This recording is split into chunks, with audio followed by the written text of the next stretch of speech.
بسم اللہ الرحمن الرحیم الحمد للہ رب العالمین والصلاة والسلام علی اشرف الانبیاء والمرسلین نبینا محمد وعلی آلہ وصحبہ اجمعین رب اشرح لی صدری ویسر لی امری واحلل عقدۃ من لسانی یفقہوا قولی۔ آؤ قرآن اور نماز سمجھیں آسان طریقے سے۔ اس کے 24ویں سبق کے لیے میں آپ کو خوش آمدید کہتا ہوں۔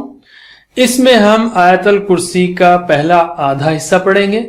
گرامر میں مزید فی کا پہلا باب، سبح اور اس کے وزن پر آنے والے مزید افعال سیکھیں گے، کچھ نکات بھی لیں گے دلچسپ، اور اس طرح سے انشاءاللہ اس سبق کے ختم پر ہم تقریباً 164 الفاظ سیکھ لیں گے جو قرآن کریم میں تقریباً 45,000 بار آئے ہیں۔ یاد رکھیے ہم کو 78,000 تک پہنچنا ہے۔ آیت الکرسی کا تعارف لیتے ہیں۔ آیت الکرسی کے بارے میں، جو کہ سورہ بقرہ کی 255ویں آیت ہے، اس کے متعلق اللہ کے رسول صلی اللہ علیہ وسلم نے بہت اہم باتیں بتائی ہیں۔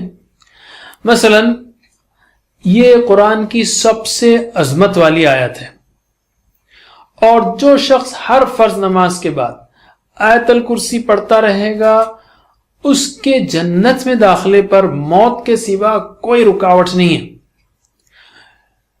اسی طرح جس گھر میں آیت الکرسی پڑھی جائے شیطان اس سے دور رہتا ہے۔ سونے سے پہلے یہ آیت پڑھ لے تو اللہ کی جانب سے ایک فرشتہ حفاظت کے لیے مقرر ہوتا ہے۔ اور پانچویں بات، یعنی ان احادیث کو دیکھا جائے تو اس طرح سے اس کو روزانہ کم از کم 6 بار پڑھنے کی ترغیب ہے، یعنی فرض نمازوں کے بعد۔ اور کتنی خوش قسمتی کی بات ہے کہ اگر کوئی اس کا اہتمام کر لے تو جیسے ہی اس کی موت ہوئی گویا وہ جنت میں داخل ہو گیا۔ تو اس کا ضرور اہتمام کرنا چاہیے۔ اور سونے سے پہلے کون نہیں چاہتا کہ اس کے لیے حفاظت کے لیے ایک فرشتہ مقرر ہو؟ تو روزانہ کم از کم 6 بار پڑھنے کی ترغیب ہے۔ اس آیت کے تقریباً 10 جملے ہیں۔ کھول کے غور کیجئے کیا کہے تو ہم کہیں گے سمجھنے کے لیے 10 جملے ہیں، اور ہر جملے میں اللہ کی 1 یا 2 صفتوں کا بیان ہے۔ تو جب بھی آپ اسے پڑھیں یا سنیں تو ان جملوں پر غور کرتے ہوئے پڑھیے تاکہ اللہ کی عظمت ہمارے ذہن میں بیٹھے، اس سے ہمارا تعلق مضبوط ہو، اسی سے امید، اسی پر بھروسہ اور اسی کا ڈر دل میں بیٹھے۔ یہ کیفیت جتنی زیادہ نصیب ہوگی اتنی ہی ہم میں مایوسی ختم ہوگی، دوسروں کا ڈر ختم ہوگا، اور زندگی میں قناعت آئے گی، اور سب سے یہ کہ آخرت اچھی ہوگی۔ تو ہم شروع کرتے ہیں آیت الکرسی۔ اعوذ باللہ من الشیطان الرجیم۔ اللہ لا الہ الا ہو الحی القیوم۔ اللہ نہیں کوئی معبود سوائے اس کے، وہ زندہ ہے، تھامنے والا ہے۔ اللہ لا الہ نہیں کوئی معبود الا ہو سوائے وہ یا سوائے اس کے، یہ تو آپ کو معلوم ہے۔ الحی یعنی زندہ، حی یعنی زندہ، اور قیوم یعنی تھامنے والا۔ الحی یعنی زندہ اور القیوم یعنی تھامنے والا۔ کیا مطلب ہے؟ پہلی بات، اللہ لا الہ الا ہو، کوئی الہ نہیں، یعنی کوئی ہستی نہیں۔ الہ کا مطلب ہے جس کی پرستش کی جائے، جس کی اطاعت کی جائے، اور جو ساری ضرورتوں کو پورا کرتا ہو۔ تینوں معنوں کو سامنے رکھیے۔ اللہ تعالیٰ نے کہا جیسے قرآن میں پرستش کی جائے تو ہم کو معلوم ہے، افرأیت من اتخذ الہہ ہوا، کیا تم نے اس کو دیکھا جس نے اپنی خواہش نفس کو الہ بنا لیا، یعنی اس کی بات سنتا ہے اپنی خواہش کی۔ تو جس کی اطاعت کی جائے وہ بھی الہ ہے، اور جو ضرورتوں کو پورا کرتا ہو وہ بھی الہ ہے۔ تو کوئی الہ نہیں سوائے اللہ کے۔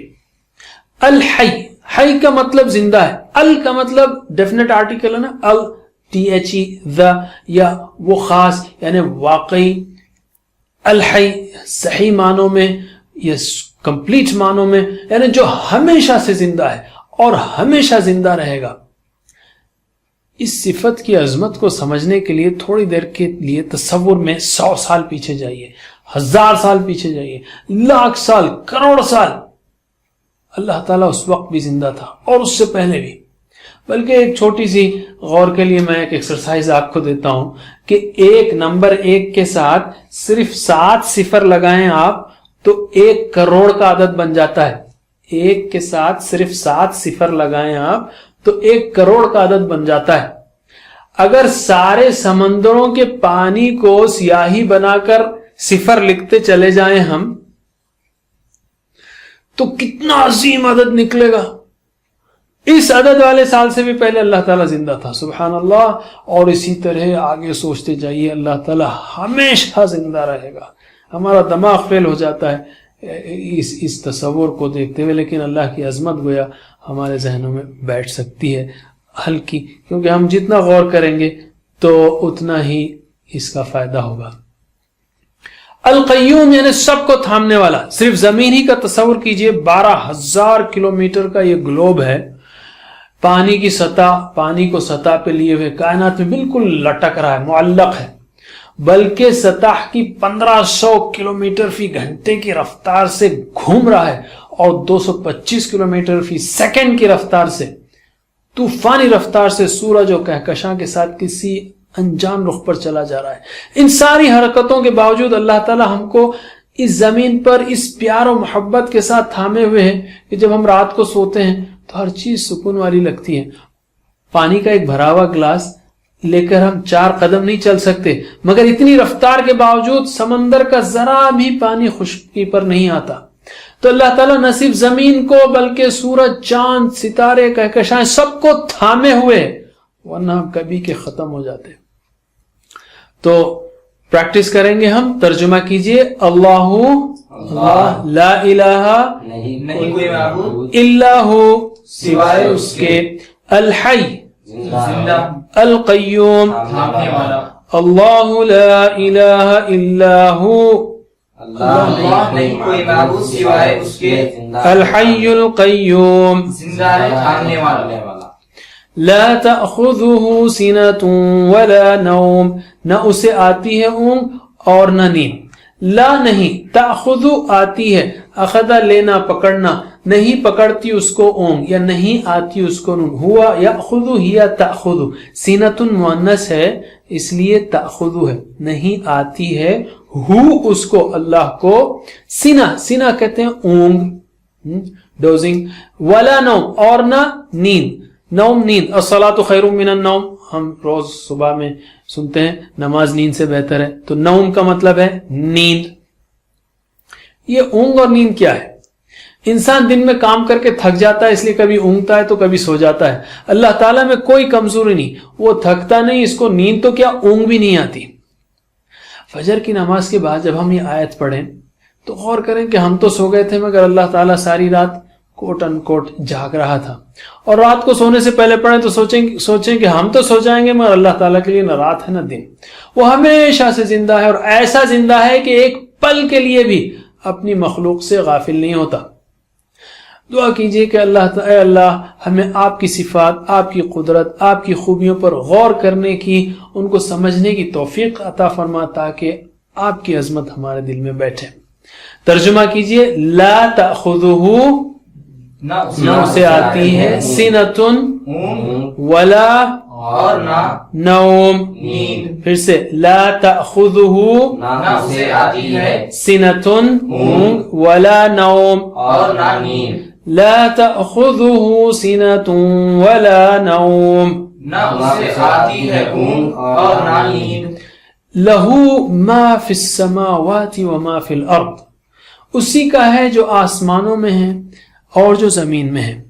لہو اسی کا، یہ تو آپ جانتے ہیں. ما یعنی جو، فی السماوات، سما سنگولر ہے آسمان، سماوات پلورل ہے. السماوات یعنی آسمانوں میں، وما فی الارض اور جو فی الارض زمین میں ہے. سما اور ارض یہ دونوں کئی بار آئے ہیں، 300 سے زیادہ بار سماوات، اور ارض جو ہے 400 450 بار. یعنی قرآن کے اگر 600 صفحات ہیں تو 300 جوڑیاں کھلتی ہیں آپ کے سامنے.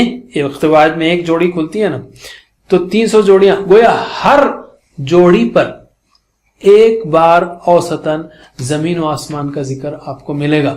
اسی کا ہے جو آسمانوں میں ہے اور جو زمین میں ہے. ارض کا مطلب زمین. ویسے انگلش کا ارتھ یہ ارض ہی کے یعنی وہ دونوں جو ہے لگتا ہے یا عربی سے انگلش میں گیا ہے انگلش سے عربک میں آیا ہے. سما آسمان کو کہتے ہیں اور اس کی جمع ہے سماوات. ہمارے اوپر آسمان ہے اور نیچے زمین، مگر ہم بالکل یا بہت کم یہ دونوں پر غور کرتے ہیں، جبکہ ان دونوں کا ذکر قرآن میں تقریباً 700 بار اور اس آیت میں آیت الکرسی میں ان دونوں کا 2 بار ذکر آیا ہے. اس لیے ان پر بار بار اور نئے نئے انداز سے غور کرنے کی ضرورت ہے. اپنے ذہن پر زور ڈال کر آسمان کے بارے میں سوچئے.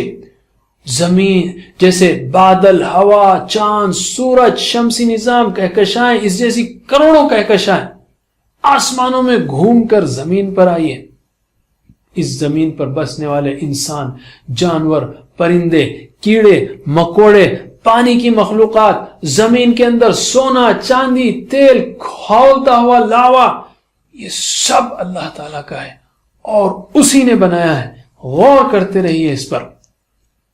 ہم کہیں گے اے اللہ ہم کو آسمانوں اور زمین کے بارے میں جو جدید سائنسی تحقیقات ہو رہی ہیں اس کو اس نیت سے پڑھتے رہنے کی توفیق دے کہ اس غور کے نتیجے میں تیری عظمت، تیری ہیبت اور تیری محبت ذہن میں بیٹھ جائے.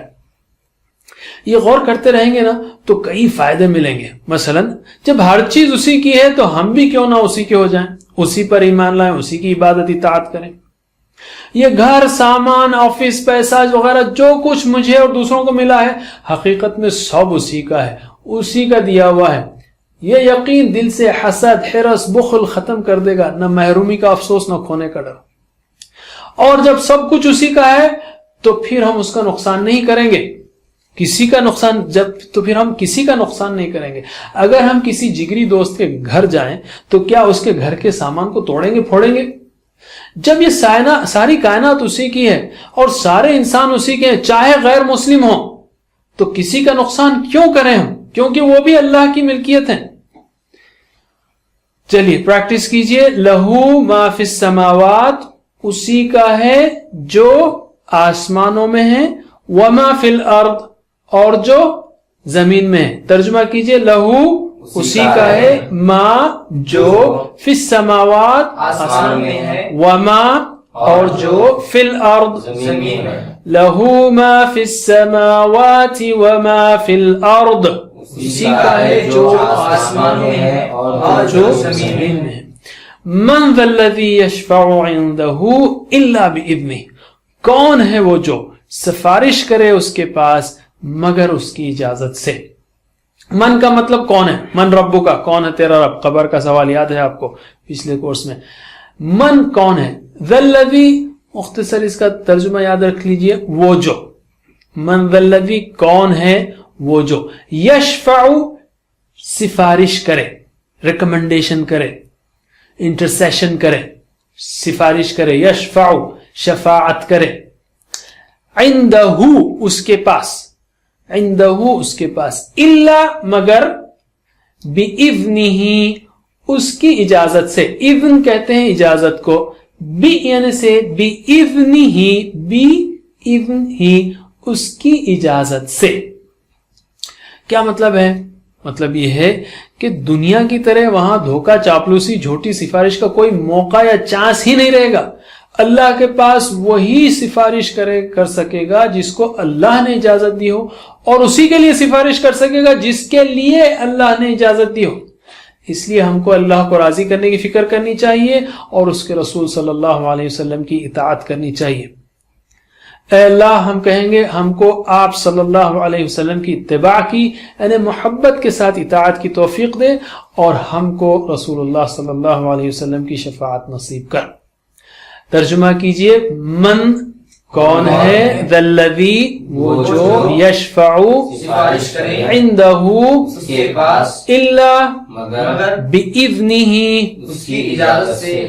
من ذا الذی کون ہے وہ جو، یشفع عندہ سفارش کرے اس کے پاس، الا بِإِذْنِهِ مگر اس کی اجازت سے. من ذا الذی یشفع عندہ الا بِإِذْنِهِ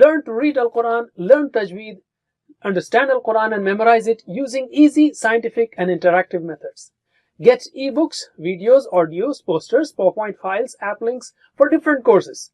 We have specialized Montessori materials and games for making the Quran easy for kids and a teacher's resource center too. Get personalized one-to-one online courses that suit your needs from expert teachers. For free trial, write to admin@understandquran.com or visit understandquran.com. Wassalamu alaikum